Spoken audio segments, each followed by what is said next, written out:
नमस्कार police file को मु स्वागत करछि सुभाष।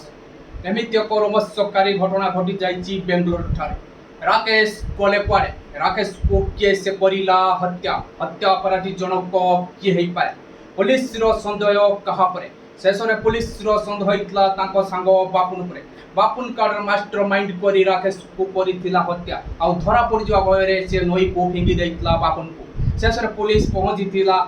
सबठारे शेष पुलिस करिथिला ऑपरेशन किए से करि पारे ए अपराध जनक कि हेइ पारे शेष पुलिस सियोर हो जाइता ए अपराध बापुन ही करिछि हेले घटनास्थल बापुन हत्या करी 2 दिन हबो फरार हो जाइतला बापुन को खोजी बारु गाँव लोक कहले बापुन 2 दिन हबो देखा नै शेष पुलिस कन्फर्म हो जाइतला हत्या जनक बापुन ही करि पारे शेष बापुन को खोजिथिला पुलिस संगे संगे पुलिस करिथिला ऑपरेशन संगे संगे बापुन को अरेस्ट करिथिला झारखंड ठारे पुलिस बापुन को पचरा और मारपिटा कर सब सत कथा मानि जाइथिले बापुन कहीं करथिले हत्या बापुन एबे पुलिस जेल चारिकांत भितर आज पुलिस फाइल को एडी रखुची पुणी देखा आगामी अध्याय। नमस्कार।